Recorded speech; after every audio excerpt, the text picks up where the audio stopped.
Adilabad MLA Payal Shankar పై Congress assembly incharge కంది శ్రీనివాసరెడ్డి నిరాధార ఆరోపణలు చేయడాన్ని తీవ్రంగా ఖండిస్తున్నామని బీజేపీ రాష్ట్ర కార్యవర్గ సభ్యులు నగేష్ అన్నారు. స్థానిక ఎమ్మెల్యే క్యాంపు కార్యాలయంలో ఏర్పాటు చేసిన మీడియా సమావేశంలో ఆయన పాల్గొని కంది శ్రీనివాస్ వైఖరిపై తీవ్ర స్థాయిలో ధ్వజమెత్తారు. ఎమ్మెల్యేపై అసత్య ఆరోపణలు చేస్తే ఉపేక్షించే ప్రసక్తే లేదని స్పష్టం చేశారు.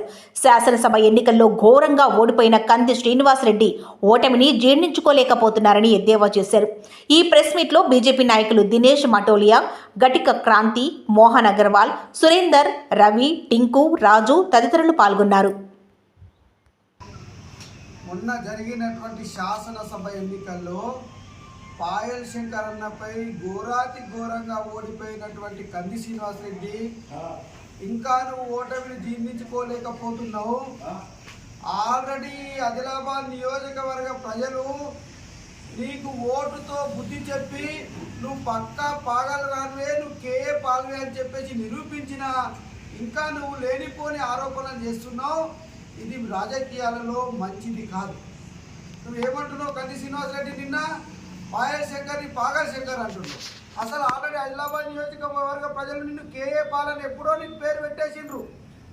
మరొకటి, ఈ ఎమ్మెల్యే గారు భూ కబ్జాలు చేసిందంటున్నావు. అధికారం మీది, కాంగ్రెస్ ప్రభుత్వం ఉన్నది. నువ్వు నీ యొక్క మంత్రివర్గంతో ప్రభుత్వంతో మరి ఏమైనా దర్యాప్తు సంస్థలు ఉంటే దర్యాప్తు చేసుకొని నిరూపించు. అంతేగాని పనికిరాని లేనిపోని ఆరోపణలతోటి నువ్వు పనికిరాని మాటలు చేయడం వల్ల ఇంకా ఇక్కడ ఉన్నటువంటి ఆదిలాబాద్ నియోజకవర్గ ప్రజలందరూ కూడా నవ్వుకుంటున్నారు. ఈ పాగాలు కాదు, ఈ కేఏపాలు ఎక్కడికి వెళ్ళొచ్చిందని చెప్పేసి. నీకు ఇదే ఆదిలాబాద్ నియోజకవర్గం నుంచి ప్రజలందరం కూడా బీజేపీ కార్యకర్తలను నీకు హెచ్చరిస్తూ ఉన్నాం. నువ్వు ఇలాంటి పిచ్చి పిచ్చి మాటలు మాట్లాడి స్థానిక శాసన సభ్యుని కనుక నువ్వు అవమానపరిస్తే ఈ ఆదిలాబాద్ నియోజకవర్గంలో నువ్వు తిరగలేవు. ఖబర్దార్ బిడ్డ. మరొకటి, నువ్వు నిన్నేమన్నావు? పాయల్ శంకర్ గారి కొడుకుని బండిని ఆంబోత్లాగా పెట్టినామన్నావు. కొంచెమన్నా నీకు సిగ్గుండాలా? రాజకీయాలలో హుందాతనం ఉండాలా?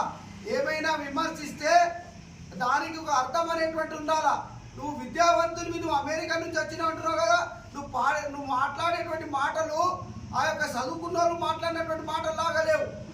మళ్ళొకటి, 292 పోలింగ్ బూత్లో మా యొక్క కార్యకర్తలు ఓటేయడానికి పోతే కాషాయ కండువా కప్పుకుంటే మీ శ్రీమతి ఏమంటది? ఈ ఆరేజ్ కండువాలు వేసుకోవద్దంటది. ఏ అధికారంతో మీ భార్య ఆ యొక్క 292 పోలింగ్ బూత్ పోయింది? ఏమైనా అధికారం ఉన్నదా? ఏమైనా మీ శ్రీమతి ఏమైనా పోలింగ్ ఏజెంటా? మరి వీటన్నిటికీ నువ్వు సమాధానం చెప్పాలా. ఇప్పటికైనా నీ పద్ధతిని మార్చుకొని రాజకీయాల్లో హుందాగా ఉండాలా. కాబట్టి పాయల్ శంకర్ అన్న గత 20 సంవత్సరాలు 30 సంవత్సరాలు రాజకీయాల్లో హుందాగా ఉంటూ పోయిన సంవత్సరం ఈ ఆదిలాబాద్ నియోజకవర్గం యొక్క ప్రజల యొక్క మ్యాండేట్ పొంది ప్రజాప్రతినిధి అయిండు.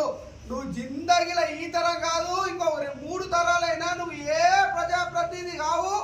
నీకు ఎవరైనా ఓటేస్తారా నీకు చూసి కేపాలని నవ్వుకుంటున్నారు. కాబట్టి ఇప్పటికైనా నీకు మేము ఒకటే విజ్ఞప్తి చేస్తా ఉన్నాం. నీకు రాజకీయాలు చేసేది నీ కాంగ్రెస్ పార్టీలనే నువ్వు ఉండు. ఆ కాంగ్రెస్ పార్టీ నియోజకవర్గంలోనే ఉండు. నీ ఎవరిని రానియకు. కానీ వేరే వాళ్ళు ఎవరైనా వస్తే నీ పదవి పోతాయని చెప్పేసి మా మీద బుద్ధి చల్లుడు పనిచేయి. మీరు కొట్టుకోండి కాంగ్రెస్ వాళ్ళు.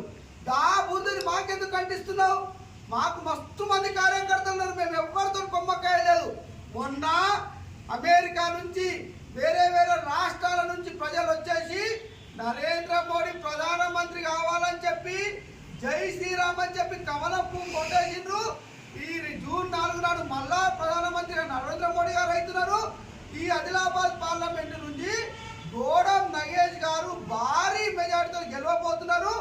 మళ్ళొకసారి బంపర్ మెజార్టీ తోటి కమలం వికసించబోతుంది.